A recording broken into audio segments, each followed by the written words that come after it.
Hey, this video is going to be kind of a review of Wise, which is a remittance service and has a few extra features, and that's why I'm kind of doing this review. Right before we get into the review, I'm just going to kind of go over a few other remittance services that I've used and kind of let you know why I choose Wise right now, and pros and cons of a few of them without giving an in-depth review of all of these. It's mostly going to be about Wise, but so if you want to just skip to the end on that, and want just the review, you can skip ahead just a little bit. But just to briefly give you my experience with other remittance services, and if you're not familiar with what remittance means, it's just sending money, transferring money from here to the Philippines or here to wherever. The best way to say it is one that people would probably be familiar with here within the US is Western Union. And Western Union is actually the first one I started out with, because I was familiar with the company, knew it was a legit company. So I had heard of it. I never used it until I started dating my wife, now wife. When we started dating, I didn't send a lot of money, but I sent some money for her to buy load. Actually, I'll do another video about that, about like how to transfer and some things I've learned about that, if I was doing it now, there's a better way to do that. But so Western Union, you're probably familiar with it, at least by name, and you kind of know how that works. So Western Union is a remittance service, even from like within the US, you can send money to someone. So that's all remittance is sending money. Western Union, used it, it worked, legit, but there's some hidden fees. Wasn't really crazy about it. Wasn't the best exchange, wasn't the best bang for the buck. So Xoom was connected to PayPal. Familiar with PayPal, they do kind of a remittance or money app type thing. So I figured, they know what they're doing. Tried that one out. Again, kind of same thing. It worked, wasn't the best fees. Their fees were kind of hidden. Wasn't really crazy about that. Started looking for something new when I was in the Philippines, when we got married.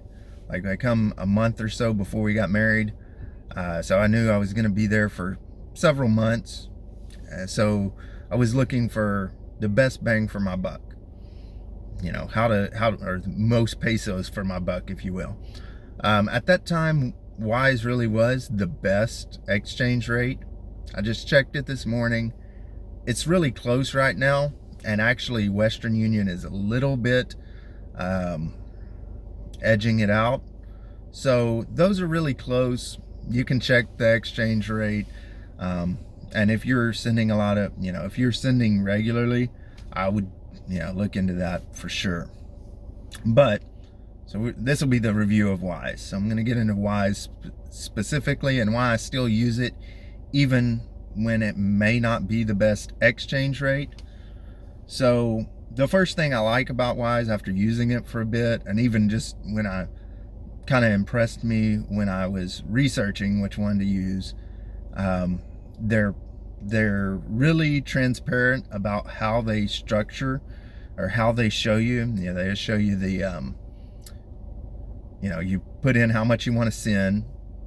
They will show you how much their fee is, and then so after that, how much you're actually sending, the exchange rate, and then how much in pesos or in whatever currency the person receiving it gets. There's no fee for the person receiving it, at least when you send. I send like from my bank. My bank is linked to it, same way it was when I was doing Western Union if you're doing it online. So from my bank, and then to like when we were going through the process before my wife got here, that's how I was sending money. We set her up a bank account, so both while I was there in the Philippines and once I had to come back and go back to work, that's how I was sending money for her, for rent, for living expenses. So I like the transparency.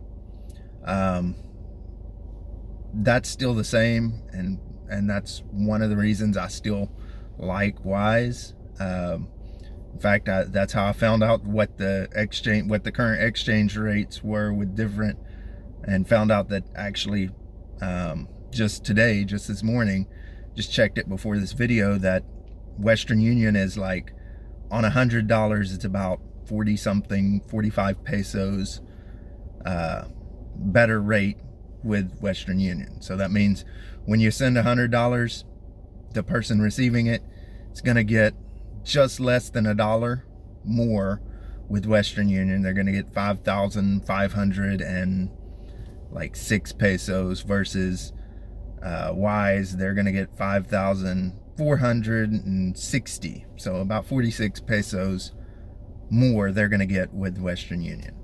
But those rates can fluctuate. So I like the transparency, especially about the fee being very upfront. That's what I didn't like about a few other services. They hid their fees. They said 0 fee, but then their exchange rate was so terrible, and it really got bad when you were sending a full month's worth of living expense. I would rather pay $1 fee or a $2 fee, $10 fee even, than not, than be several pesos worse on the exchange rate, because that's going to add up pretty quick. If you're sending, say, $1,000 a month, which is about what our budget was, if you're sending $1,000 a month, your 7 pesos per dollar, that's 700 pesos. That's over $10. So that's a pretty big fee that they're not calling a fee. And that's what some others do, but Wise does it where it really breaks down how much you're sending, how much is their fee, how much is the exchange rate, and they use a real exchange rate, and then how much do they get. Pretty simple. Since I started using them, they've actually come out with a few new features, and they actually used to be called TransferWise, so you might be familiar with that name. They've shortened the name down just to Wise, and I think they did that to kind of not limit themselves just to being a remittance service. So the major change or major addition they added was they now have a debit card. So basically they've made, it's like an online bank account, essentially. You can transfer money. You got to request the debit card. You get the debit card just like you would, and then after that it's kind of like a prepaid debit card. You transfer money to yourself. It sits there in a bucket. I think they call them buckets. You can transfer it, dollars to dollars, or you could transfer it. You can open another bucket with pesos, and you can transfer it and go ahead and have it converted to pesos.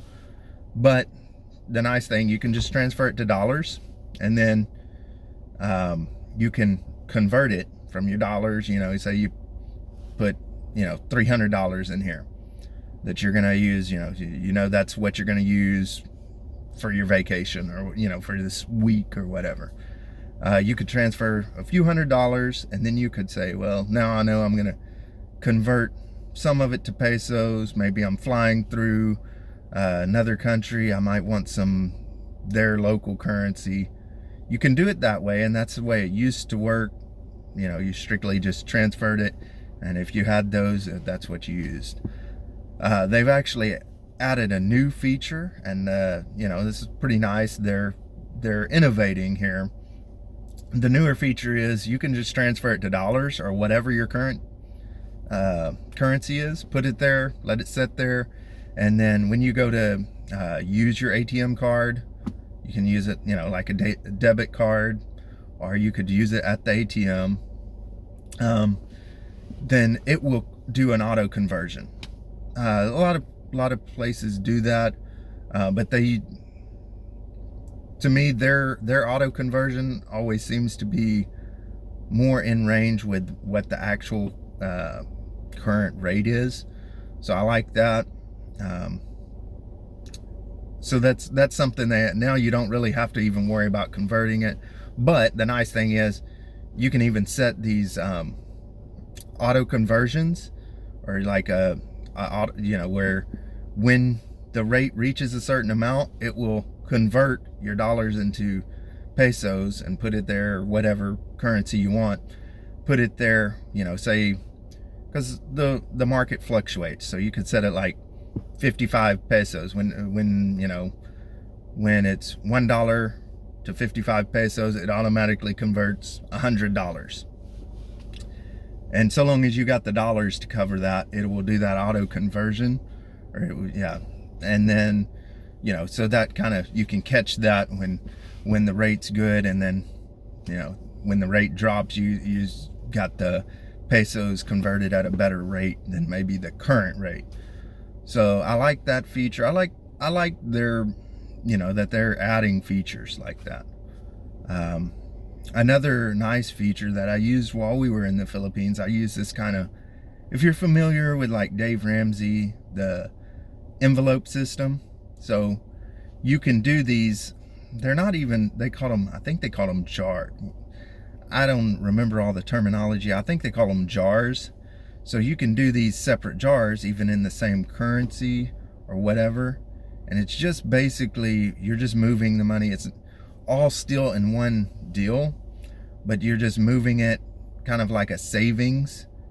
And you won't spend out of that. So it's kind of like, then you got to move it back to the main account, or main, to spend it. So you could put, you know, groceries, you could put restaurants, you know, utilities, you could list all these different subcategories. So it's a way you could do your budgeting kind of, and make sure that you're not overspending in a certain category. That's just a nice little feature I used while we were there, trying to keep my budget in check so I could stay there as long as possible. That's kind of, you know, when I was there full time, that's kind of how we used it. This last time when we went just for visit family, a little vacation, we were just there a month. I used my Fidelity card as my main debit card, and I used my Wise card as just a backup. And really, you can freeze it through the app. You know, basically you can lock the card so it's useless to anyone. So that's a nice feature, especially if it's your backup. You can have it either in the same wallet, or you could have like it in a separate location and just use it as a backup. So yeah, that's kind of how I use it. It's still useful to me. I'll sometimes use that debit card as an online payment option, because I can lock it easily. Even though it's linked, the Wise app is linked to my bank account, it can't pull money out of my bank account unless I send the money. So rather than using my actual debit card, I would rather use that. It kind of gives me a little bit level of security. And then being able to just lock it, or just move those funds into one of these jars where it's not able to spend it. You know, no one else can spend it, but when I'm ready to spend it, I can just move it out of the jar. So it's like a piggy bank. Those are some of the features that are nice. As far as, so those are the pros. I would say the remittance service is transparency. It's been reliable for me. We've been using it for a few years. Money's always got there. It's always got there on time and or before time, and the exchange rate has always been what they said it would be. So had good experience with that. The rate is generally comparable to others, fluctuates up and down, but generally comparable to others. And I think I mentioned you can send it to banks, or you can send it to like the Cash Apps, the Gcash, the PayMaya, stuff like that. So it's pretty convenient on that side of things with the remittance service. The other side of things with the debit card, it's a useful tool, especially using, to use in another country, in any other currency. I mean, in the US, it's just a debit card that it's a prepaid debit card you can lock. But it's a pretty useful one for a backup, using in other countries. And it's even, just as a point of sale, it's pretty good. I wouldn't use it to withdraw from the ATM because they don't reimburse your fees like Fidelity, Charles Schwab, those ones. Now the cons, I would say the cons are sometimes it's not the best rate. So you gotta, be aware of that. But no one remittance service is always gonna be the best rate. So you're just gonna have to look at what everyone's doing. Like I said, they generally are not far out. And it explains all the fees, so you're not surprised by anything. But yeah, the con would be you gotta just check. The con on the and that's really the only con I would say on the remittance service. I don't know if they do, where you can do actual cash pickup. I think they might, but I'm not sure. I've always done it to either a bank account or to a Cash App, and most people have one of the two. And that, honestly, that's more convenient than them having to go down to Western Union, pick up their cash. More convenient, and to me more secure, because they're not picking up cash. So that pretty much is the cons on the remittance service. On the debit card, the biggest con I would see is that the fees. They don't reimburse your fees, and they do charge a fee, just like a lot of local banks do. So to me, that's why for a ATM withdrawal, you're much better with Charles Schwab or Fidelity. I'm sure there's others that do reimbursement of international or of others' fees, other banks that charge a fee, and they charge no fees. Charles Schwab, Fidelity. So those are best to get your cash from ATM. But so that's, really, when I weigh the pros and the cons, I use Wise. I don't use it for everything, but that's why I am recommending it, and I use it. I'm not saying it's the best, absolutely best remittance service, and maybe somebody else has a recommendation for a better one. If you have personal experience, put it in the comments. We can all learn from each other. So, and any of this other stuff, like I know Charles Schwab and Fidelity. If you know other ATM,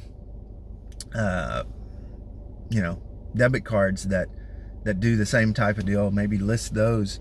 That way we can figure out what works for everybody. Fidelity works for me because that's where the company has a 401k, so I just opened one there. But if there's any other, got any other tips about money remittance or getting your money, I did another video about more in-depth with like credit cards, debit cards, stuff like that. But that's pretty much on the Wise. So check it out, see if it works for you. If so, great. If not, you know, do what works for you. But anyways, that's it. Thanks. God bless. And I'm